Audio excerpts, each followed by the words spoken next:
അത് കഴിഞ്ഞ ഒരു ലെവലിൽ എത്തുമ്പോഴത്തേക്കും സോഷ്യൽ മീഡിയനെയും മീഡിയസിനെയൊക്കെ തള്ളി പറയുന്ന ഒരു പ്രവണതയുണ്ട്. അതിനെപ്പറ്റി എന്താ പറയുക? തുടക്കക്കാരി എന്ന നിലയിൽ എന്താ പറയുക? അല്ല, ഇപ്പോഴത്തെ ഒരു സാഹചര്യത്തിൽ ഞാൻ വന്ന സമയത്ത് ഇങ്ങനെ ഞാൻ എന്താ പറയുക ചാനൽസ് മാത്രമേ ഉണ്ടായിട്ടുള്ളൂ. അന്ന് അങ്ങനത്തെ ഇൻ്റർവ്യൂസൊക്കെ ചെയ്തിട്ടുണ്ട്. ഇന്നിപ്പോൾ സോഷ്യൽ മീഡിയ കാലഘട്ടത്തിലേക്ക് എത്തുമ്പോൾ ഞാൻ എത്രത്തോളം ആക്റ്റീവ് ആണോ എന്ന് വെച്ചാൽ എനിക്കറിയില്ല. അങ്ങനെ ചെയ്യുന്നവർക്ക് ഒരു ലൈം ലൈറ്റ് എന്ന് പറയുന്ന രീതിയിൽ സോഷ്യൽ മീഡിയ ആണ് ഇപ്പോൾ ഉള്ളത്. അല്ലെങ്കിൽ അതിൻ്റെ ഇൻഫ്ലുവൻസേഴ്സും കാര്യങ്ങളൊക്കെ അല്ല, സോഷ്യൽ മീഡിയയിൽ ഡിപ്പെൻഡ് ചെയ്ത ആൾക്കാർ ഡിപ്പെൻഡ് ചെയ്തിട്ട് പിന്നെ മാറുന്നതിനല്ലേ. മനസ്സിലായി. അപ്പോൾ ഞാൻ പറഞ്ഞത് എൻ്റെ ഒരു എക്സ്പീരിയൻസിൽ ഞാനിപ്പോൾ കടന്നുകൊണ്ട് ബാക്കിയുള്ളവർ അത് ചെയ്യുന്നത് എന്തുകൊണ്ടാണ് എന്നുള്ളത് എനിക്കറിയില്ല.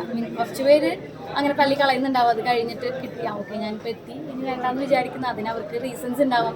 നമുക്കതിന് ഒരാളുടെ ഒരു തീരുമാനത്തെ നമുക്കൊന്നും പറയാൻ പറ്റില്ല എന്തുകൊണ്ടാണ് അവരങ്ങനെ തള്ളിക്കളയുന്നതും അല്ലെങ്കിൽ അവരുടെ ഒരു ചേഞ്ചിന്. നമ്മളെപ്പോഴും സഞ്ചരിച്ചുകൊണ്ടിരിക്കുമ്പോൾ എന്തെങ്കിലും കാര്യങ്ങൾ കൊണ്ടായിരിക്കുമല്ലോ നമ്മുടെ ഒരു ചേഞ്ച് ചെയ്യുന്നത്. അത് ലൈഫ് സ്റ്റൈലിലും എല്ലാത്തിലും മാറ്റങ്ങൾ വരുന്ന പോലെ അവഗണിക്കുന്നത് അത്ര ശരിയായിരിക്കില്ലായിരിക്കും.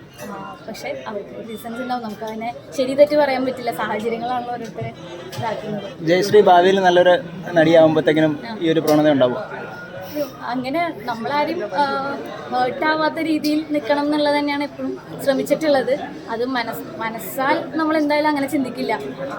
അവരെ മാറ്റി നിർത്തേക്കാം അങ്ങനെ ചിന്തിക്കില്ല.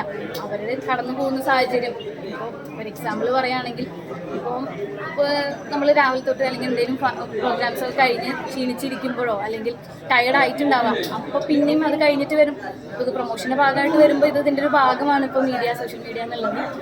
എങ്കിലും മാനസികമായിട്ട് ചിന്തിക്കുമ്പോൾ ചിലപ്പോൾ അതുകൊണ്ടായിരിക്കും ഇഗ്നോർ ചെയ്യണത്. അതല്ലാത്ത സാഹചര്യത്തിൽ എന്താ പറയുക ഓക്കെ ആയിട്ടിരിക്കുകയാണെങ്കിൽ ഇഗ്നോർ ചെയ്യാതെ എല്ലാം അത് നല്ല രീതിയിൽ പെരുമാറാൻ എല്ലാവർക്കും പറ്റട്ടെ.